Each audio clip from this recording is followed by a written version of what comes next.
Familie, goeiemôre en welkom hier by Woensdag. Dit is die middel van die week. Ek hoop jy het nog sover 'n baie lekker week en dat dit goed gaan met jou.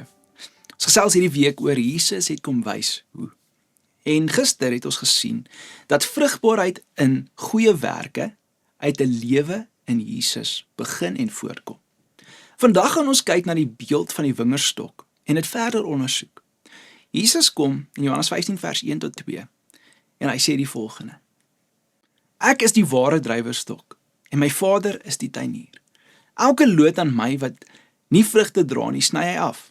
Elkeen wat egter vrugte oplewer, snoei hy sodat dit nog meer vrugte kan dra. Nou hierdie beeld laat ons verstaan hoe God werk om ons vrugbaar te maak. Hy is aktief betrokke in ons lewe. Jesus, hy is die lewende stok. En ons is afhanklike takke wat vrug moet dra. Die Vader, wat hier beskryf word as die wingerdhouer of die tuinier, het 'n duidelike doel. Die duidelike doel is maksimum vrug. En Jesus as die stok ondersteun elke tak, dit is ons. Sonder die stok kan die tak niks doen nie. En ons as hierdie takkies is deel van hierdie geestelike sisteem. Paulus kom in 2 Korintiërs 9 vers 10 en hy herinner ons dat God sal saad voorsien aan die saaier en dan brood om te eet. En hierdie vers wat Paulus hier probeer kommunikeer, is dat God nie net wil hê ons moet goeie werke doen nie, maar hy voorsien ook die krag, die talent, die omstandighede om dit moontlik te maak. Nou, ons weet die tak is afhanklik van die stok en ons is afhanklik van Jesus en die Vader.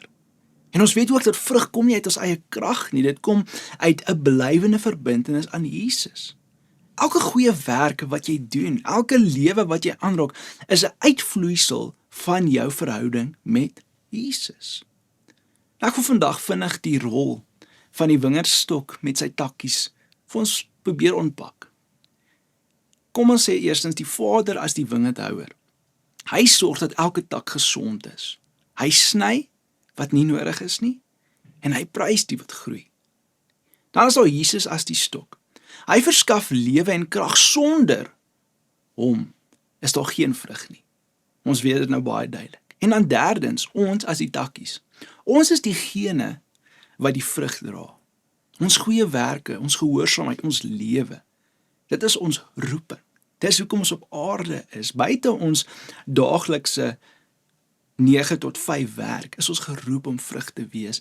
En elke gelowige is dis 'n tak wat vir 'n doel geskep is. En sonder die stok kan ons niks doen nie. Maar saam met Jesus dra ons vrug wat bly en wat ander seën. Ek wil vandag vir jou sê, vandag kan jy jou plek in die wingerd besef. Ek wil hê jy moet weer eens besef, jy is nie toevallig nie. Jy is 'n tak in die stok geskep vir goeie werke, ondersteun deur Jesus en die Vader sorg vir jou. God se plan is dat jou lewe nie net betekenisvol moet wees nie, maar dat dit ook ander beïnvloed en sy heerlikheid hier op aarde openbaar. So jou roeping vandag, my roeping vandag is duidelik. Bly in Jesus. Laat jou lewe hierdie takkie wees wat vrug dra. Familie, kom ons bid saam. Here, vanoggend is ons so dankbaar. Here, weer eens net vir u woord. Here, u woord wat vanoggend so lewendig word. U woord wat vanoggend aktief is, Here. In ons lewens kan ons sien, Here, hoe wanneer ons begin doen wat u woord vir ons sê, daar werklik 'n groot verskil is, Here. En ek kom bid vandag net, dat ons sal besef, dat ons lewe is betekenisvol. Ons lewe maak saak. Here, mag ons lewens gebruik, Here. Vandag kom bid ek vir die, Here, wat voel hulle het nie 'n duidelike roeping nie, wat voel daar is nie 'n plan nie, dat hulle vandag net weer net sal besef, dat dit is die roeping. Ten spyte van, is die roeping eerste om vrug te dra. Dis my gebed vandag in Jesus naam. Amen. Dankie dat jy vanoggend ingeskakel het. Ek sien jou weer môreoggend vir donderdag se oordeenking.